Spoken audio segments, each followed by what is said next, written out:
Next సౌదీలో special స్వాగతం. Saudi Arabia టూర్లో ప్రధాని మోడీ ఫైటర్ జెట్స్తో వెల్కమ్ చెప్పిన అక్కడి నేతలు. ప్రత్యేక వీడియో రిలీజ్ చేసిన విదేశాంగ శాఖ అంటూ చూస్తా ఉన్నాం. ఇది చాలా దారుణంగా ఈరోజు పర్యాటకులపైన, అది కూడా ముఖ్యంగా హిందూ పర్యాటకులపైన, నాన్ ముస్లిం పర్యాటకులపైన ఈరోజు ఉగ్రవాద దాడి నిన్న జరిగిన ఘటన ఏదైతుందో నిజంగా ఈరోజు చాలా బాధాకరమైనటువంటి విషయం. అమాయకమైనటువంటి ఉగ్రవాదులను దాదాపు 26 మందిని చంపినటువంటి దుర్మార్గులు ఈరోజు వాళ్ళు ఎట్టి పరిస్థితులను వదలొద్దు. నాకు తెలిసి దీని వెనకాల వక్ఫ్ చట్టం ఆల్రెడీ చట్టం కావడం జరిగింది. వక్ఫ్ సవరణ బిల్ ఏదైతుందో దాని చట్టం కావడం జరిగింది.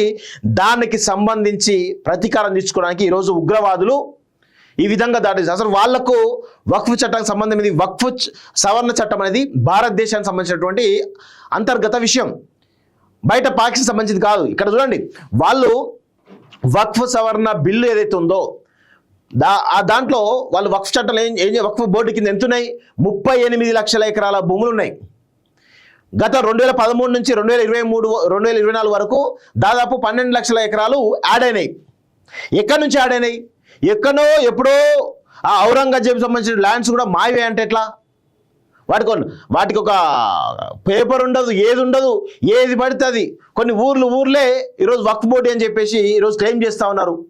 ఈరోజు నేను రీసెంట్గా బోడుపల్ దగ్గరికి వెళ్తే అక్కడ ఒక చిన్న రిపోర్టింగ్ చేయడానికి వెళ్తే అక్కడ ఆకృతి టౌన్షిప్ అని ఉంటుంది. ఆకృతి టౌన్షిప్ అనేటువంటి ఆ టౌన్షిప్లో ఆల్రెడీ వాళ్ళు ఉండబట్టి దాదాపు 15 సంవత్సరాలు అవుతుంది. 2012 నుంచి ఆల్రెడీ ఉంటూనే ఉన్నారు. 13-14 సంవత్సరాలు దాటుతూ ఉంది.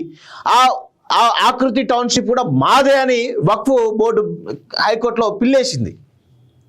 అంటే ఎట్లా మీరు వాళ్ళు ఆల్రెడీ కొన్ని 600-700 అపార్ట్మెంట్లు ఉంటాయి. అందులో 600-700 అపార్ట్మెంట్లు ఆల్రెడీ కన్స్ట్రక్షన్ అయిపోయినాయి, ఉండబట్టి 13-14 సంవత్సరాలు అవుతుంది.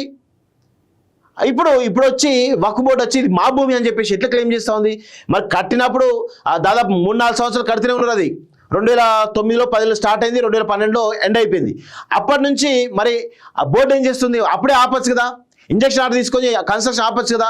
ఇప్పుడు ఆల్రెడీ ఉన్నారు, 2012 నుంచి ఆల్రెడీ ఉంటా ఉన్నారు, 13 సంవత్సరాల నుంచి ఉంటా ఉన్నారు. ఇప్పుడు వచ్చి వక్ఫ్ బోర్డు మాదే భూములు అంటే ఎట్లా? కొన్ని ఊర్లే మాయ అంటా ఉన్నారు. అంటే ఊర్లో ప్రజలు వెళ్ళిపోవాలి ఎక్కడికైనా. వాళ్ళు 40-50 సంవత్సరాల నుంచి ఆ ఊర్లో ఉంటున్న వాళ్ళు ఉండొద్దు అక్కడ. ఈరోజు ఇలాంటి వక్ఫ్ చట్టం ఏదైతే వచ్చిందో దాని మీద ప్రతీకారం తీసుకోవడానికి ఈరోజు బెంగాల్లో హిందువులను ఊచకోతకు వస్తూ ఉన్నారు. ఇప్పుడు జమ్మూ కాశ్మీర్లో ఈ విధంగా ఉగ్రదాడులు చేయడం ఏదైతుందో నిజంగా దీన్ని అసలు భారత ప్రభుత్వం, ముఖ్యంగా రక్షణ శాఖ, మిలిటరీ కూడా వదలొద్దు. ప్రతీకారంగా ఖచ్చితంగా ఎంత దూరమైనా వెళ్ళి ఈరోజు మట్టు పెట్టాల్సిన అవసరం అయితే ఉంది ఇలాంటి దుర్మార్గులను. ఈరోజు ఇలాంటి వాటిని ఖండించాలంటే నిజంగా ధైర్యం కావాలి. ఎటువంటి చాలా మంది కూడా కొంతమంది మనం అనగానే లేస్తారు. ఏందో మరి ఈ ఉగ్రదాడి పైన ఎందుకు మాట్లాడతలేరు?